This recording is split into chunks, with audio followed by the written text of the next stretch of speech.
के पूरे उत्तराखंड युवाओं के लिए आपका सहयोग इस तरह मिलता है। एक बार बॉबी भाई, बॉबी भाई, क्या बात है बॉबी भाई, बिल्कुल भाषा भाई। बॉबी भाई को आने से पहले मैं कुछ पंक्तियां लिख रही थी, वो पढ़ के फिर आपको माइक दूंगा। कहते हैं कि संपूर्ण ऊर्जा लगा दी सोई चेतन को जगाने में। बॉबी भाई आपके लिए है, जो आप कर रहे हो ना काम, उसके लिए है कि संपूर्ण ऊर्जा लगा दी सोई चेतन को जगाने में, अथक प्रयास किए आलस्य को भगाने में। जो जागरूक कर रहे हैं, अथक प्रयास किए आलस्य को भगाने में। यूं आदत पड़ी चलते रहने की अब तो कि थकान भी बोझिल होने लगी बैठ जाने में। वो तो कुंडा सीधा हूं, लेकिन इनका जो काम है वो कह रहे कि थकान भी बोझिल होने लगी बैठ जाने में। धरती की गोद भी जानी पहचानी सी लगती है अब तो, कंकड़ बालू भी लगे मेरी जात पहचानने में। हर आंख तराशती मुझको अपने ही तरीके से, सरलता से बढ़ रही है मेरी मौजूदगी जमाने में। ये लाइन बॉबी भाई के लिए। आप प्लीज आए और अपने संबोधन से इस जनता को संभालें। बहुत बहुत धन्यवाद बड़े भाई।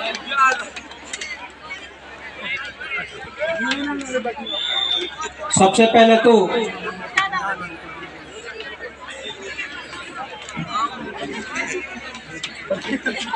आयोजक पर्वतीय विकासशील युवा समिति खत विशाल ब्लॉक कालसी जनपद देहरादून का दिल की गहरा उनका धन्यवाद करूंगा मैं। यहाँ पर बैठे समस्त जो हमारे कमेटी के जो अध्यक्ष है, सम्मानित अध्यक्ष श्री अरविंद चौहान जी ग्राम लेल्टा, सम्मानित उपाध्यक्ष श्री अमित नेगी जी ग्राम कोटी, सम्मानित महासचिव जी श्री रघुवीर नेगी जी ग्राम डांडा, सम्मानित सचिव श्री अरविंद रावत जी ग्राम रुको, सम्मानित सचिव श्री गोपाल सिंह जी, बड़े भाई गोपाल पाटा जी, सम्मानित कोषाध्यक्ष श्री चतर सिंह कोटा जी, सम्मानित सांस्कृतिक सचिव श्री सीताराम चौहान जी डिमो, सम्मानित क्रीड़ा सचिव श्री टिकम सिंह रावत जी ग्राम रुको, सम्मानित प्रवक्ता श्री प्रदीप चौहान ग्राम मुंडवान और समस्त जो कमेटी के सदस्य हैं या पूरे खत विशाल के जो भी सम्मानित लोग हैं, हमारे यहाँ पर पिता तुल्य बैठे हमारे बुजुर्गगण, यहाँ पर हमारी माताएं, यहाँ पर हमारी बहनें और हमारा युवा वर्ग, इस खाती माटी को नमन करते हुए मैं आपके सम्मुख चंद शब्दों में कुछ बात रखना चाहूंगा। हमारा सौभाग्य है कि पूरी खत विशाल ने आज यहाँ पर जो हमें मान सम्मान दिया, उस मान सम्मान पाकर हम बहुत गदगद है, परंतु जो मान सम्मान दिया है हमारे पास उसके लिए शब्द नहीं है, कैसे आपका धन्यवाद अदा करूं। मंचासीन हमारे बड़े भाई श्री गजेंद्र जोशी जी, तमाम हमारे सहयोगी श्री नितिन दत्त जी पूर्व अध्यक्ष मसूरी पीजी कॉलेज, सुशील कैंतुरा जी, रमेश चौहान जी, अरविंद कुमार जी, अखिल तोमर जी, तमाम साथी जो हमारे साथ आए हैं उनका भी धन्यवाद। मैं कहना चाहूंगा कि जिस प्रकार की विषम परिस्थितियों में यहाँ पर पूरी खत विशाल की जो कमेटी है, उन लोगों ने इस विषम परिस्थितियों में ऐसी जगह पर इन संसाधनों को जुटाया है। यहाँ पर हमारे नौजवानों को ये मंच उपलब्ध करवाया है, यहाँ पर हमारे नौजवानों को खेल के माध्यम से खेल का मंच उपलब्ध करवाया है। यहाँ पर हमारे जो नौजवान जो सांस्कृतिक हमारे कलाकार हैं उनको जो मंच उपलब्ध करवाया है, हम जैसे लोगों को जो मंच उपलब्ध करवाया है, इसका पुनः एक बार आभार प्रकट करना चाहूंगा। ये वो मंच होते हैं जो आपके मंजिल के लिए यही मंच सीढ़ियां तय करते हैं। ये आपके मंजिल जाने की सीढ़ी है। आज मैं थोड़ी देर पहले जब आया तो यहाँ पर एक छोटा सा जो बच्चा था दक्ष चौहान, तो उन्होंने इतनी सुरीली आवाज में, इतनी अच्छी आवाज में जो उन्होंने गीत गाए, तो उनके लिए जो मंच उपलब्ध करवाया, भगवान ने चाहा, चार मासू ने चाहा, महाराज सिरगुड़ ने चाहा, परशुराम महाराज ने चाहा, तो कल के दिन वो बच्चा दुनिया के सितारे के रूप में चमके।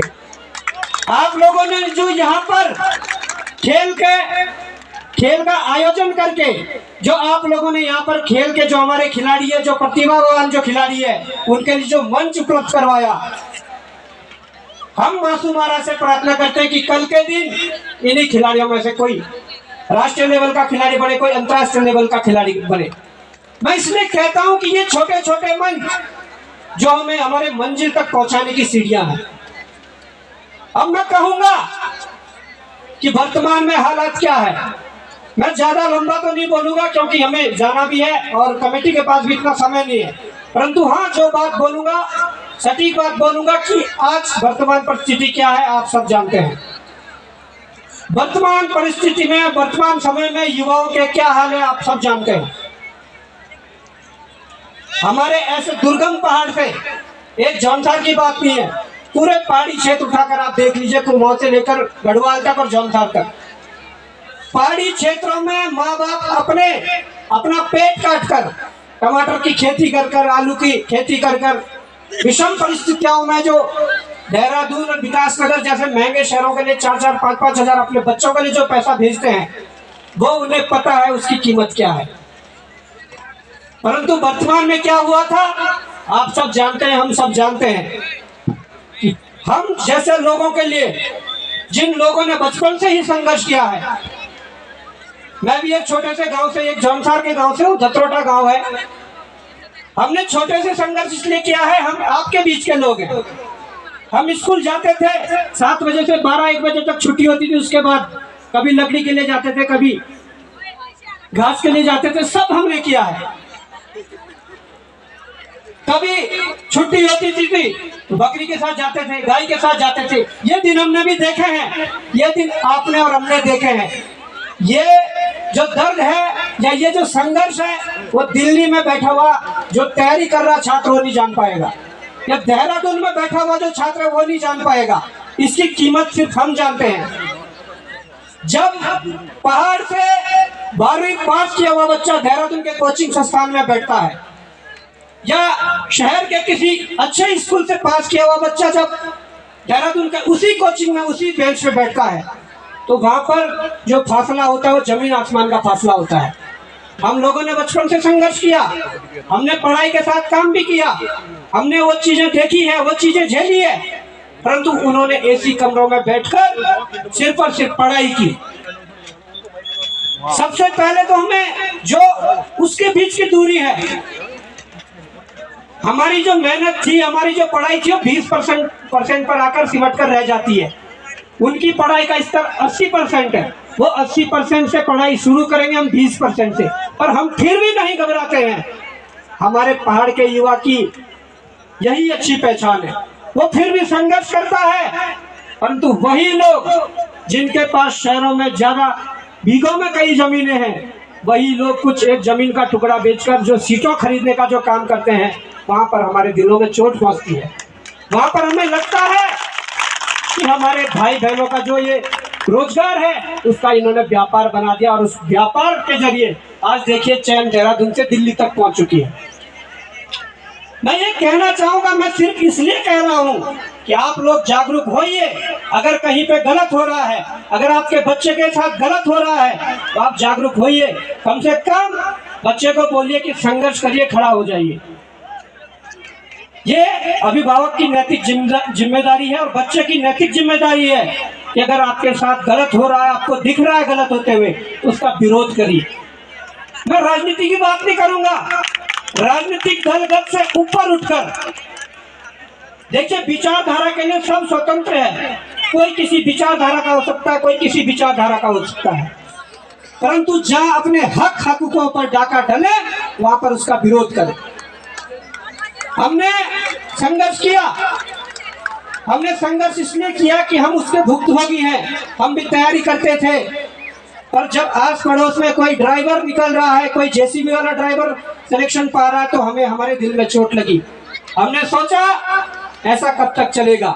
यदि हम भी चुप रहे, क्योंकि हमें पता था कि ये जेसीबी चला था इसका सिलेक्शन हुआ, हमें पता था ये ट्रक चला रहा है इसका सिलेक्शन कैसा हुआ, हमारी वहां पर नैतिक जिम्मेदारी थी कि इस बात को जनता के सामने रखें और कहें कि आपके बच्चों के साथ कैसे, भविष्य के साथ कैसे खिलवाड़ हो रहा है। हम उसके लिए 2 कदम हमने आगे बढ़ाया, परंतु आप जैसे युवाओं का सहयोग, आप जैसे अभिभावकों का सहयोग, यहाँ पर बैठे मंचासीन जो हमारे जो युवा वर्ग है, जो समाज में किसी भी गलत के खिलाफ जो आवाज उठाने में देरी नहीं करते हैं, ऐसे युवा लोगों का जब हमें सहयोग मिला, तब आज जाकर बॉबी पवार बना, जिसे आज कह रहे हैं कि आप लोगों ने संघर्ष किया। तो हमारे संघर्ष की तो कहानी यह है कि आप लोगों का सहयोग मिल रहा है। तमाम अड़चनें आती है, हमें कहा जाता है कि मुकदमे लादकर तुम्हें डराया जाएगा, लाठी मारकर तुम्हें भगाया जाएगा, डराया जाएगा, जेल डालकर तुम्हें डराया जाएगा, परंतु हमने भी कहा शासन प्रशासन कान खोलकर सुन ले।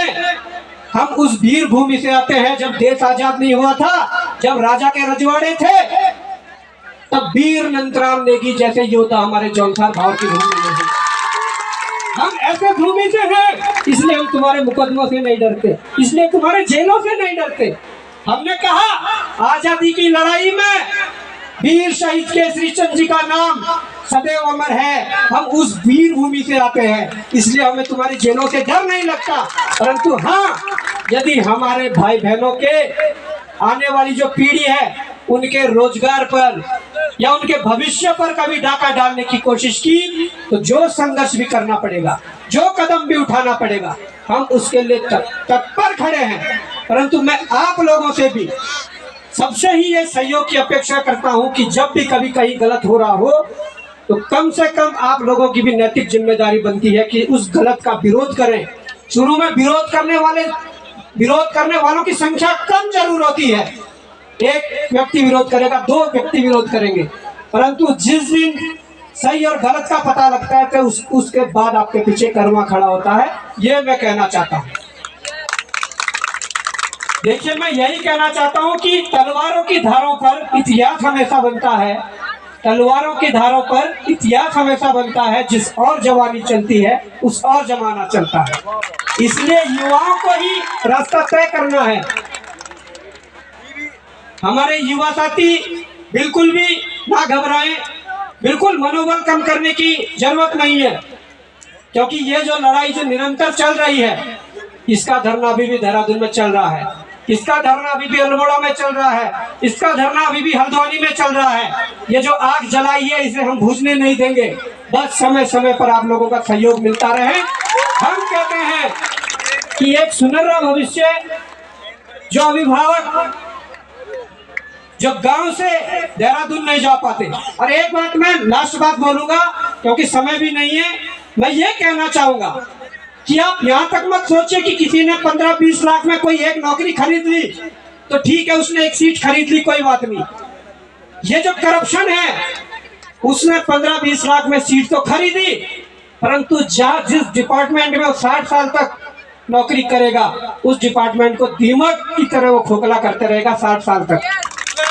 अगर कोई गलत तरीके से पटवारी बनकर आता है, हमारे क्षेत्र में ड्यूटी लगती है, समझ गए होंगे, कमीशन खोरी कहां से पनपती है? उस सीट से, जिस सीट की बोली 15-20 लाख रुपए लगी थी। अगर कोई मेहनत से, ईमानदारी से कोई पटवारी आएगा, कोई ग्राम पंचायत विकास अधिकारी आएगा, वो पैसे नहीं मांगता, वो अपनी ईमानदारी से नौकरी करेगा।